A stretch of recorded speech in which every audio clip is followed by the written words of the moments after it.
Thank you, everybody. So great to be with you. Thank you. Great to be back at CPAC. It's a place I have really, I love this place. Love you people. So thank you. Thank you very much. First of all, I want to thank Matt Schlapp and his very, very incredible wife and boss, Mercedes, who have been fantastic friends and supporters, and so great when I watch them on television defending me. Nobody has a chance. So I want to thank Matt and Mercedes. And when Matt called and asked, I said, absolutely, I'll be there with you. I mean, the real reason I said it, I didn't want him to go against me, because that one you can't beat. So I said absolutely, and it really is an honor to be here. I wouldn't miss a chance to talk to my friends. These are my friends.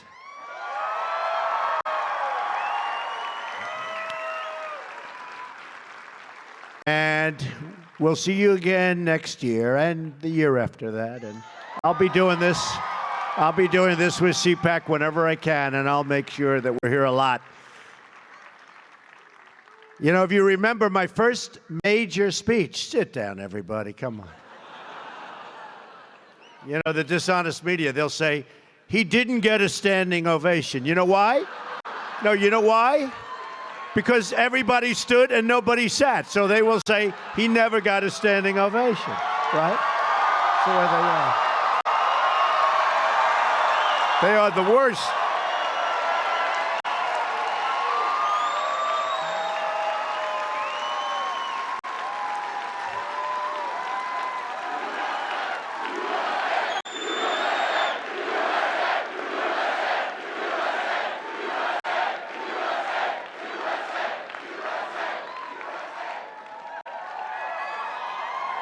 So, sit down.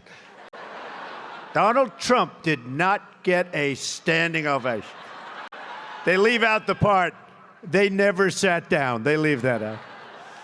So I just want to thank. But you know, my first major speech was at CPAC, and probably 5 or 6 years ago. First major political speech, and you were there. And it was, I loved it. I loved the people. I loved the commotion. And then they did these polls where I went through the roof, and I wasn't even running, right? But it gave me an idea. And I got a little bit concerned when I saw what was happening in the country. And I said, let's go to it. So it was very exciting. I walked the stage on CPAC. I'll never forget it, really. I had very little notes and even less preparation. So when you had practically no notes and no preparation, and then you leave and everybody was thrilled, I said, I think I like this business. I would have come last year, but I was worried that I would be, at that time, too controversial. We wanted border security. We wanted very, very strong military. We wanted all of the things that we're going to get. And people considered that controversial, but you didn't consider it controversial. So I've been with CPAC for a long time. All of these years we've been together, and now you finally have a president. Finally. Took you a long time. Took you a long time.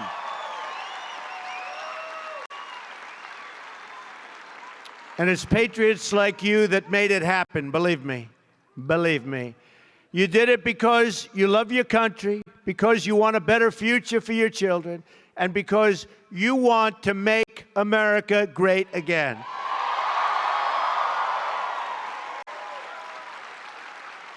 The media didn't think we would win.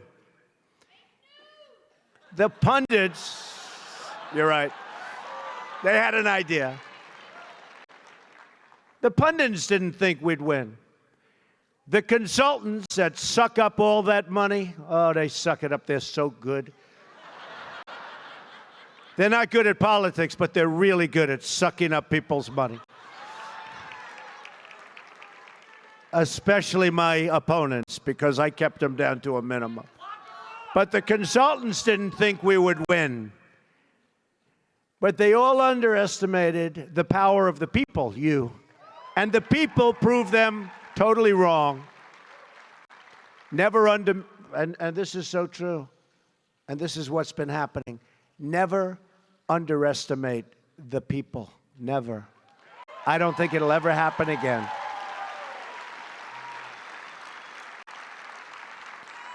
And I want you all to know that we are fighting the fake news. It's fake, phony, fake.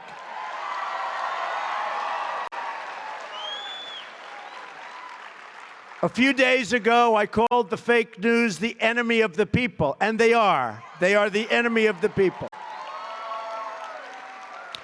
Because they have no sources, they just make them up when there are none. I saw one story recently where they said 9 people have confirmed. There are no 9 people. I don't believe there was 1 or 2 people. 9 people. And I said, give me a break, because I know the people. I know who they talk to. There were no 9 people, but they say 9 people. And somebody reads it, and they think, oh, 9 people, they have 9 sources. They make up sources. They're very dishonest people. In fact, in covering my comments, the dishonest media did not explain that I called the fake news the enemy of the people, the fake news. They dropped off the word fake. And all of a sudden, the story became the media is the enemy. They take the word fake out. And now I'm saying, oh, no, this is no good. But that's the way they are. So I'm not against the media. I'm not against the press. I don't mind bad stories if I deserve them. And I tell you, I love good stories, but we won't talk. I don't get too many of them. But I am only against the fake news media or press. Fake, fake. They have to lead that word. I'm against the people that make up stories and make up sources. They shouldn't be allowed to use sources unless they use somebody's name. Let their name be put out there. Let their name be put out. A source says that Donald Trump is a horrible, horrible human being. Let him say it to my face. Let there be no more sources. And remember this, and not all in all cases. I mean, I had a story written yesterday about me in Reuters by a very honorable man. It was a very fair story.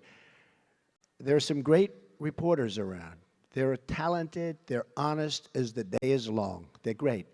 But there are some terrible, dishonest people. And they do a tremendous disservice to our country and to our people, a tremendous disservice. They are very dishonest people, and they shouldn't use sources. They should put the name of the person. You will see stories dry up like you've never seen before. So you have no idea how bad it is, because if you are not part of the story, and I put myself in your position sometimes, because many of you, you're not part of the story. And if you're not part of the story, you know, then you sort of know. If you are part of the story, you know what they're saying is true or not. So when they make it up, and they make up something else, and you saw that before the election, polls.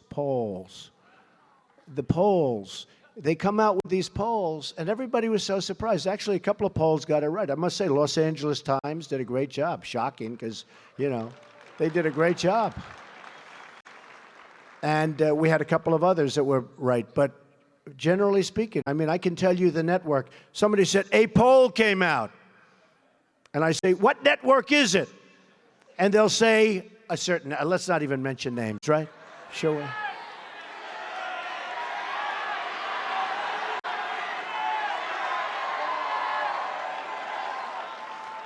Well, you have a lot of them. Look, the Clinton News Network is one. Totally. Take a look, honestly. Take a look at their polls over the last 2 years. Now, you'd think they'd fire the pollster, right? After years and years of getting battered. But I mean, who knows? Maybe they're just bad at polling. Or maybe they're not legit. But it's one or the other. Look at how inaccurate. Look at CBS. Look at ABC also. Look at NBC. Take a look at some of these polls. They're so bad, so inaccurate. And what that does is it creates a false narrative. It creates like this narrative that's just like, we're not going to win. And people say, oh, I love Trump, but you know, I'm not feeling great today. He can't win, so I won't go and vote. I won't go and vote.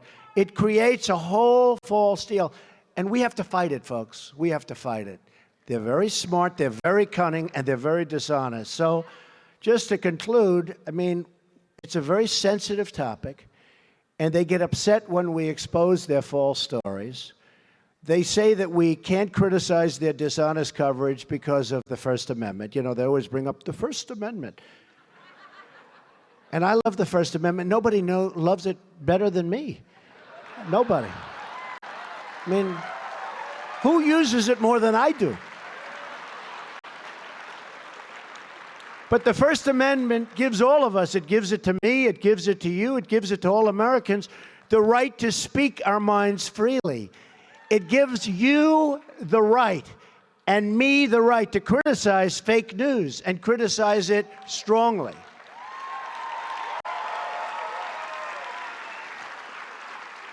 And many of these groups are part of the large media corporations that have their own agenda, and it's not your agenda, and it's not the country's agenda. It's their own agenda. They have a professional obligation as members of the press to report honestly. But as you saw throughout the entire campaign, and even now, the fake news doesn't tell the truth. Doesn't tell the truth. So just in finishing, I say it doesn't represent the people. It never will represent the people. And we're going to do something about it because we have to go out and we have to speak our minds and we have to be honest. Our victory was a win like nobody has ever seen before.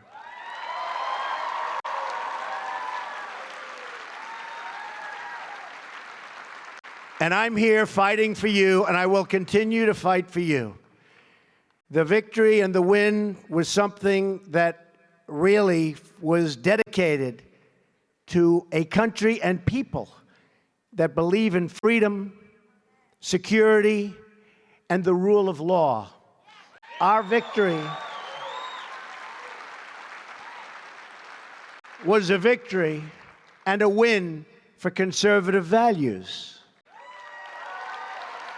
And our victory was a win for everyone who believes it's time to stand up for America, to stand up for the American worker, and to stand up for the American flag. Yeah, there we should stand up. Come on. There we should stand up. Okay.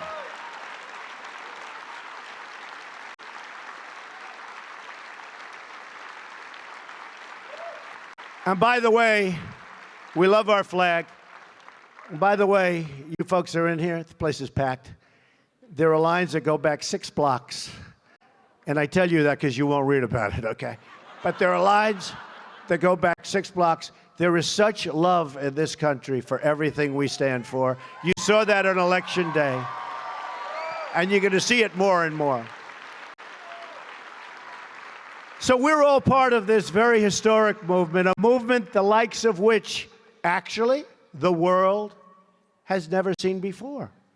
There's never been anything like this. There's been some movements, but there's never been anything like this. There's been some movements that petered out, like Bernie, petered out. But it was a little rigged against him, you know, superdelegate. She had so many delegates before the thing even started. I actually said to my people, how does that happen? Not that I'm a fan of Bernie, but a lot of Bernie people voted for Trump. You know why? Because he's right on one issue, trade. He was right about trade. Our country is being absolutely devastated with bad trade deals. So he was right about that. But we got a lot of Bernie support. So actually, I like Bernie, okay? I like Bernie. But I'm here today to tell you what this movement means for the future of the Republican Party and for the future of America. First, we need to define what this great, great unprecedented movement is and what it actually represents. The core conviction of our movement is that we are a nation that put and will put its own citizens first.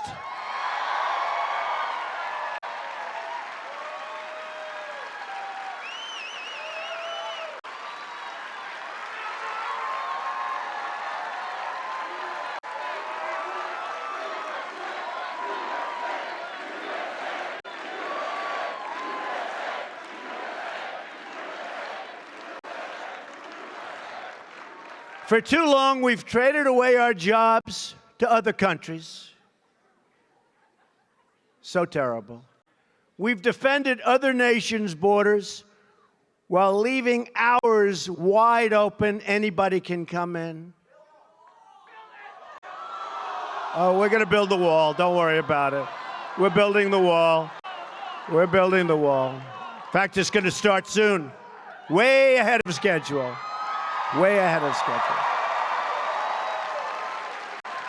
It's way, way, way ahead of schedule. It's going to start very soon. General Kelly, by the way, has done a fantastic job. Fantastic job he's done. And remember, we are getting the bad ones out. These are bad dudes. We're getting the bad ones out. Okay?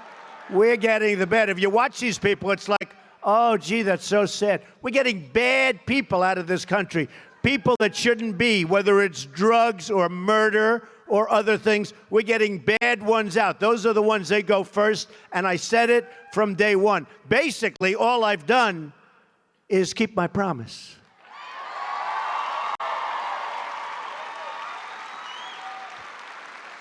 We've spent trillions of dollars overseas while allowing our own infrastructure to fall into total disrepair and decay. In the Middle East, we've spent, as of 4 weeks ago, $6 trillion. Think of it. And by the way, the Middle East is in what, I mean, it's not even close. It's in much worse shape than it was 15 years ago. If our presidents would have gone to the beach for 15 years, we would be in much better shape than we are right now. That I can tell you. Be a hell of a lot better. We could have rebuilt our country 3 times with that money. This is the situation that I inherited. I inherited a mess, believe me. We also inherited a failed health care law that threatens our medical system with absolute and total catastrophe. Now, I've been watching, and nobody says it, but Obamacare doesn't work, folks. I mean, I could say, I could talk. It doesn't work. And now people are starting to develop a little warm heart. But the people that you're watching, they're not you. They're largely, many of them are the side that lost. You know, they lost the election. It's like, how many elections do we have to have? They lost the election. But I always say, Obamacare doesn't work. And these same people 2 years ago and a year ago were complaining about Obamacare. And the bottom line, we're changing it. We're going to make it much better. We're going to make it less expensive. We're going to make it much better. Obamacare covers very few people. And remember, deduct from the number all of the people that had great health care that they loved that was taken away from them. Was taken away from them.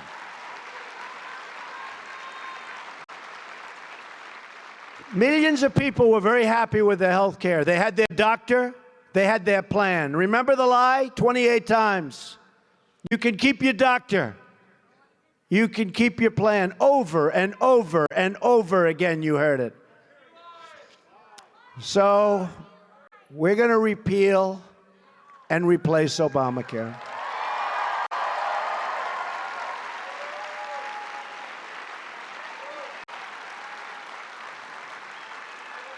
And I tell Paul Ryan, and all of the folks that we're working with very hard. Dr. Tom Price, very talented guy. But I tell them, from a purely political standpoint, the single best thing we can do is nothing. Let it implode completely. It's already imploding. You see the carriers are all leaving. I mean, it's a disaster. But 2 years don't do anything. The Democrats will come to us and beg for help. They'll beg, and it's their problem. But it's not the right thing to do for the American people. It's not the right thing to do. We inherited a national debt that has doubled in 8 years. Think of it, $20 trillion. It's doubled. And we inherited a foreign policy marked by one disaster after another. We don't win anymore. When was the last time we won? Do we win a war? Do we win anything? Do we win anything? We're going to win. We're going to win big, folks. We're going to start winning again. Believe me. We're going to win.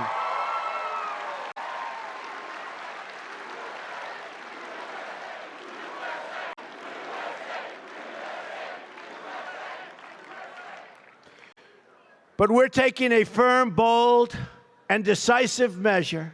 We have to turn things around. The era of empty talk is over. It's over. Now is the time for action. So let me tell you about the actions that we're taking right now to deliver on our promise to the American people and on my promise to make America great again. We've taken swift and strong action to secure the southern border of the United States and to begin the construction of a great, great border wall.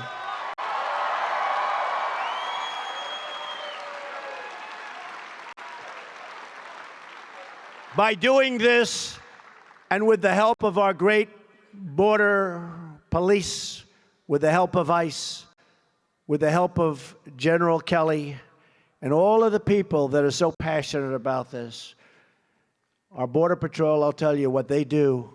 They came and endorsed me. ICE came and endorsed me. They never endorsed a presidential candidate before. They might not even be allowed to. But they were disgusted with what they saw. And we'll stop it. We'll stop the drugs from pouring into our nation and poisoning our youth. Pouring in.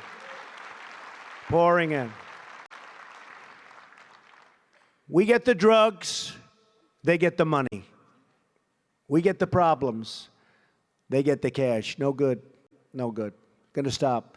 By stopping the flow of illegal immigration, we will save countless tax dollars, and that's so important because the dollars that we're losing are beyond anything that you can imagine.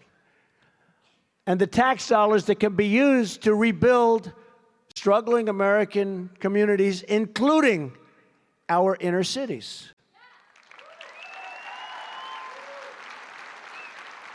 We are also going to save countless American lives. As we speak today, immigration officers are finding the gang members, the drug dealers, and the criminal aliens and throwing them the hell out of our country.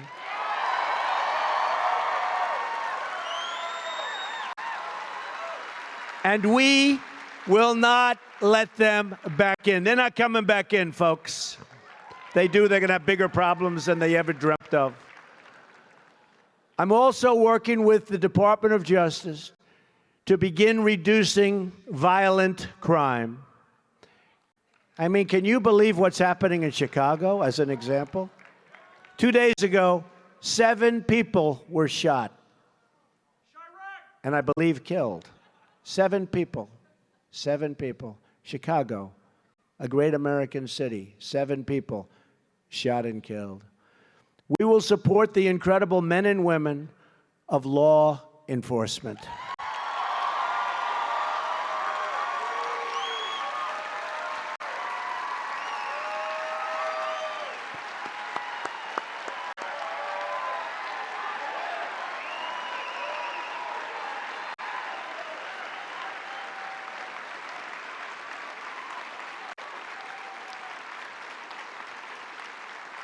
Thank you. And thank them. I've also followed through on my campaign promise and withdrawn America from the Trans-Pacific Partnership so that we can protect our economic freedom. And we're going to make trade deals, but we're going to do one-on-one, and if they misbehave, we terminate the deal, and then they'll come back and we'll make a better deal. None of these big quagmire deals that are a disaster. Just take a look, by the way, take a look at NAFTA, one of the worst deals ever made by any country having to do with economic development. It's economic undevelopment as far as our country is concerned. We're preparing to repeal and replace the disaster known as Obamacare. We're going to save Americans from this crisis and give them the access to the quality health care they need and deserve. We have authorized the construction, one day, of the Keystone and Dakota Access Pipeline. And issued a new rule. This took place while I was getting ready to sign. I said, who makes the pipes for the pipeline? Well, sir, it comes from all over the world. Isn't that wonderful? I said, nope, comes from the United States or we're not building it. American steel.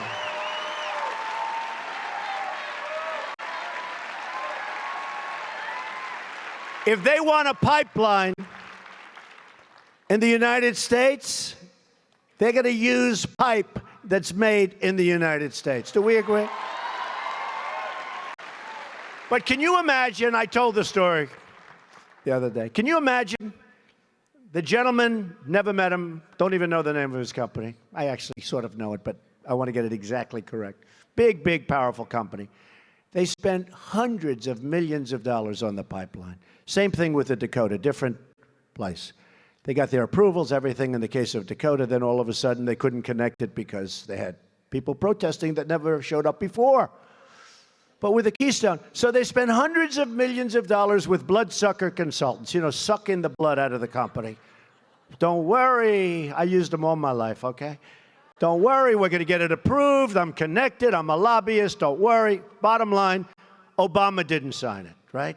Could be 42,000 jobs, somewhere around there, a lot of jobs. Didn't sign it. But can you imagine? He gave up. A year ago, it was dead. Now he's doing nothing, calling his wife, hello, darling, I'm a little bored. You know that pipeline, that has killed us. That has killed our company. Knock, knock, Mr. So-and-so. The Keystone Pipeline, sir, out of nowhere has just been approved. Now, can you imagine the expression? And you know the sad part? The same blood-sucking consultants that hit him for all the money and failed, they're now going to go back to him and say, didn't we do a great job? We want more money, right? Because that's the way the system works. A little bit off, but that's the way the system works.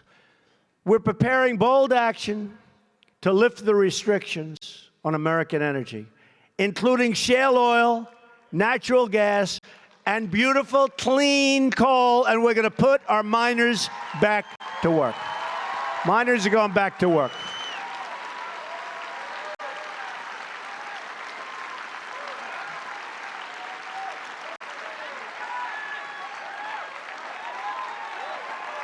Miners are going back to work, folks.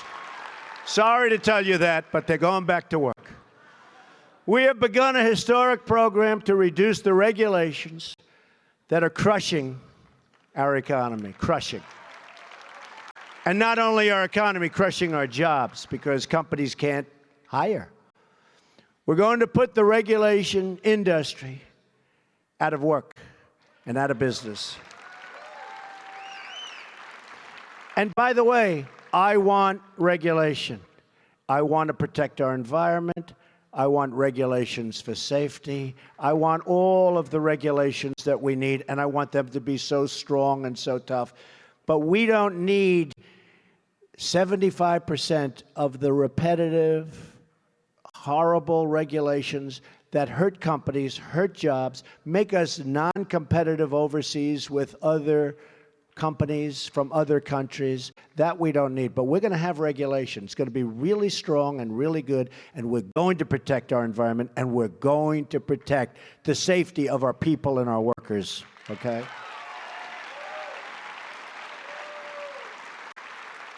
Another major promise is tax reform. We are going to massively lower taxes on the middle class, reduce taxes on American business, and make our tax code more simple and much more fair for everyone, including the people and the business.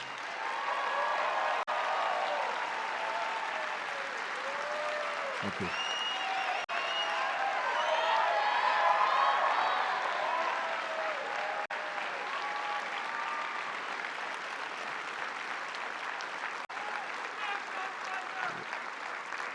In anticipation of these and other changes, jobs are already starting to pour back into our country. You see that. In fact, I think I did more than any other pre-president. They say president-elect.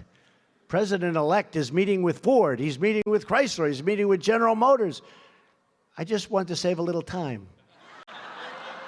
Because Ford and Fiat Chrysler, General Motors, Sprint, Intel, and so many others are now, because of the election result, making major investments in the United States, expanding production, and hiring more workers. And they're going back to Michigan, and they're going back to Ohio, and they're going back to Pennsylvania, and they're going back to North Carolina, and to Florida.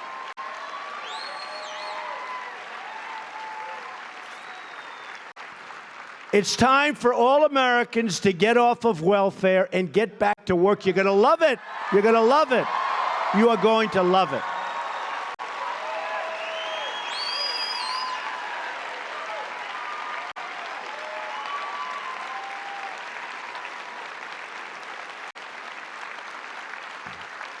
We're also putting in a massive budget request for our beloved military.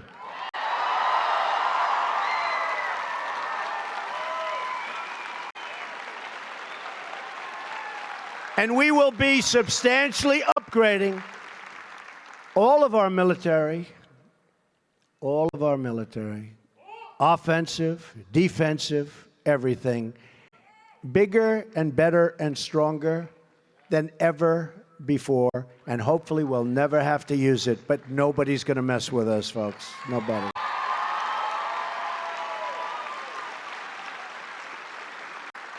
It will be one of the greatest military buildups in American history.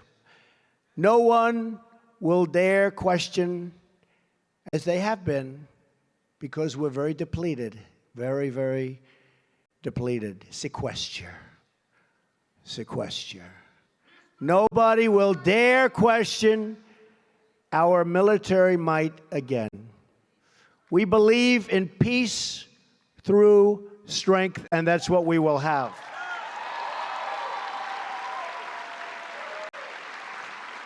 As part of my pledge to restore safety for the American people, I have also directed the defense community to develop a plan to totally obliterate ISIS.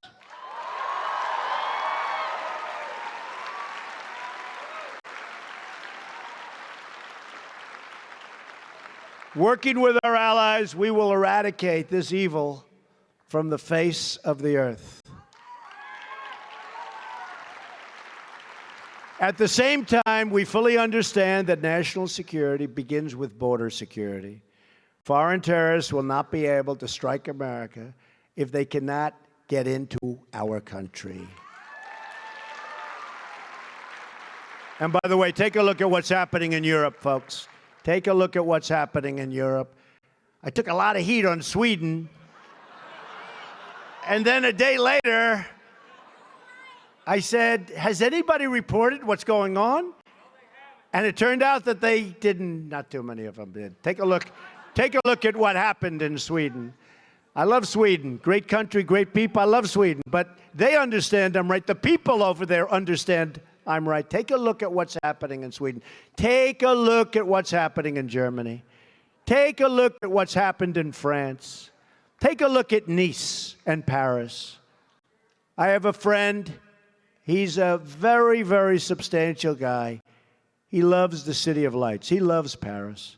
For years, every year during the summer, he would go to Paris. It was automatic with his wife and his family. I hadn't seen him in a while. And I said, Jim, let me ask you a question. How's Paris doing? Paris? I don't go there anymore. Paris is no longer Paris. That was 4 years, 4 or 5 years has it gone there. He wouldn't miss it for anything. Now he doesn't even think in terms of going there. Take a look at what's happening to our world, folks. And we have to be smart.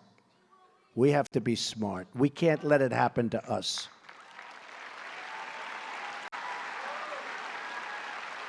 So let me state this as clearly as I can. We are going to keep radical Islamic terrorists the hell out of our country.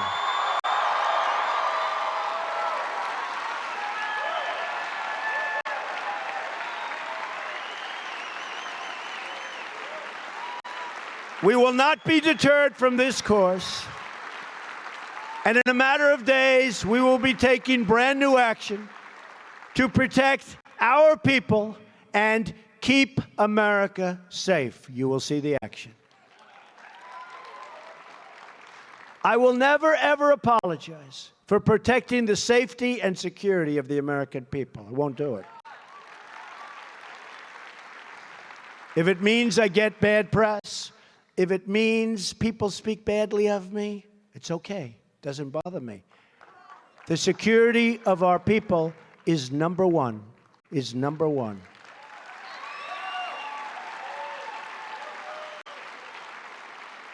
Our administration is running with great efficiency, even though I still don't have my cabinet approved. Nobody mentions that. Do you know I still have people out there waiting to be approved? And everyone knows they're going to be approved. It's just a delay, delay, delay. It's really sad. It's really sad. And these are great people. These are some great people. We still don't have our cabinet. I assume we're setting records for that. That's the only thing good about it, is we're setting records. I love setting records. But I hate having a cabinet meeting and I see all these empty seats. I said, Democrats, please approve our cabinet and get smart on health care, too, if you don't mind. But we're taking meetings every day with top leaders in business, in science, and industry. Yesterday, I had 29 of the biggest business leaders in the world in my office. Caterpillar Tractor, Campbell's Soup. We had everybody. We had everybody. I like Campbell's Soup.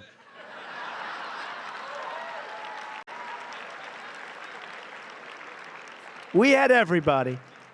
And we came to a lot of very good conclusions, and a lot of those folks that are in that room are going to be building big, big, massive new plants and lots of jobs. And you know what? They're going to be building them in this country, not in some other country. We're meeting with unions, meeting with law enforcement, and we're meeting with leaders from all around the world. Where the White House doors used to be totally closed. They were closed, folks. You don't realize that. They were closed. They're now wide open. And they're open for people doing business for our country and putting people to work.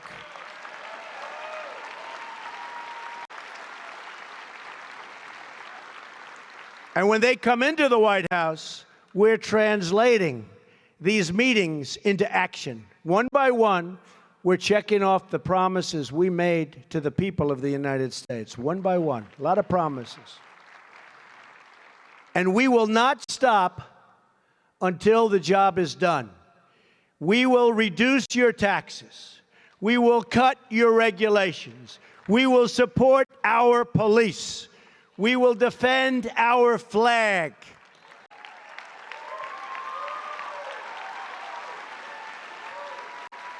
We will rebuild our military. We will take care of our great, great veterans. We're taking care of our veterans.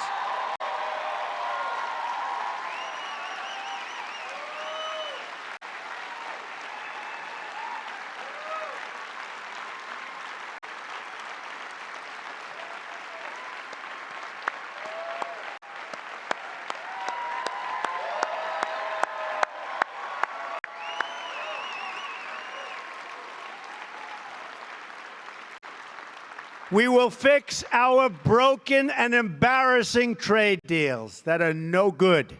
None of them. You wonder, where did the people come from that negotiated these deals? Where did they come from? Well, they came also from campaign contributions, I must be honest with you. They're not as stupid as you think. We will cut wasteful spending. We will promote our values. We will rebuild our inner cities. We will bring back our jobs and our dreams. So true. So true.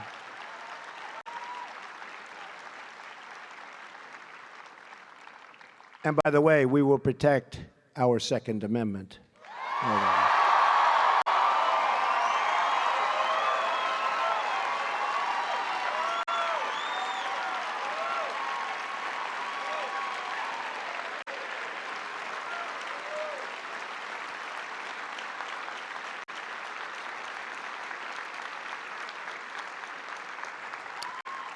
You know, Wayne and Chris are here from the NRA, and they didn't have that on the list. It's lucky I thought about it.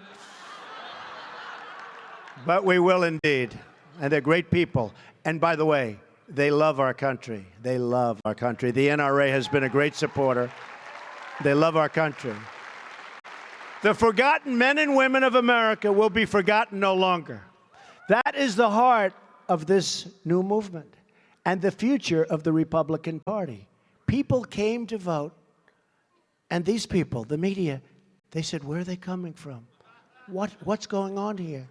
These are hardworking, great, great Americans. These are unbelievable people who have not been treated fairly. Hillary called them deplorable. They're not deplorable.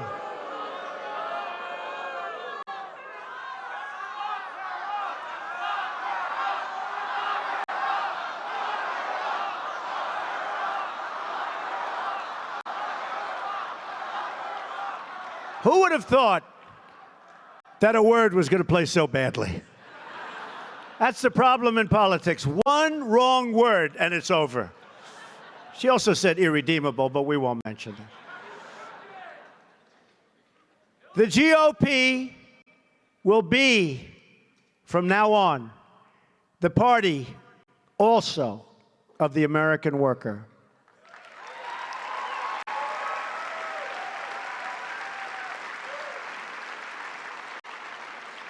You know, we haven't been, as a group, given credit for this. But if you look at how much bigger our party has gotten during this cycle, during the early days when we had 17 people running the primaries, millions and millions of people were joining. Now, I won't say it was because of me, but it was, okay? And we have an amazing, strong, powerful party that truly does want to see America be great again, and it will see it, and it's going to see it a lot sooner than you think, believe me, a lot sooner than you think. We will not answer to donors or lobbyists or special interests, but we will serve the citizens of the United States of America, believe me. Global cooperation, dealing with other countries, getting along with other countries is good. It's very important. But there is no such thing as a global anthem, a global currency, or a global flag. This is the United States of America that I'm representing. I'm not representing the globe. I'm representing your country.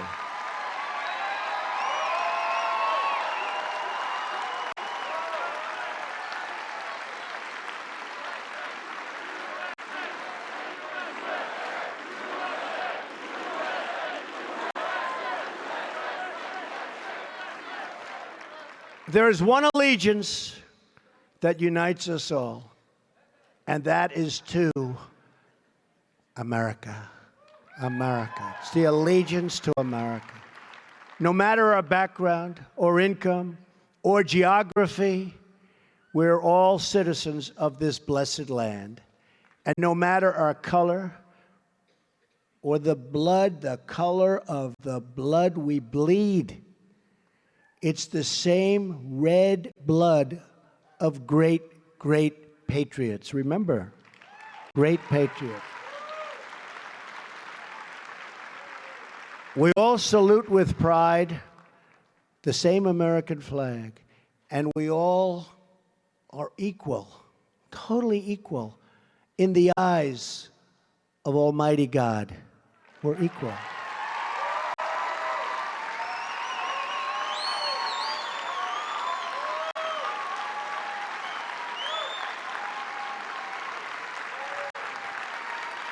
Thank you.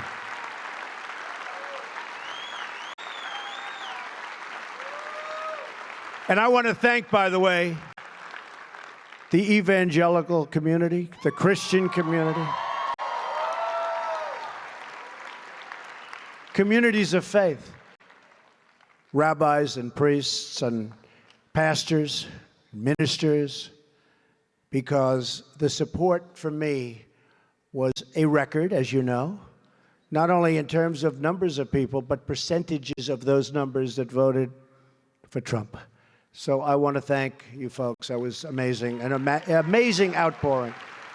And I will not disappoint you.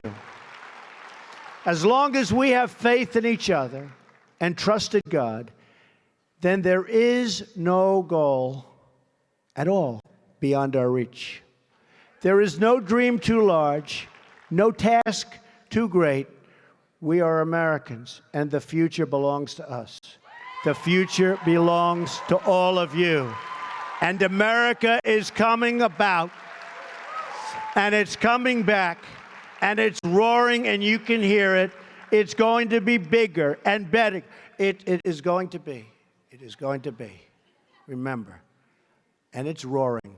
It's going to be bigger and better and stronger than ever before.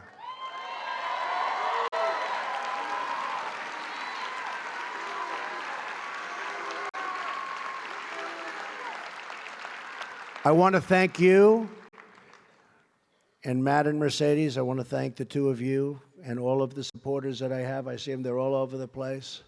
You are really great people. I want to thank you.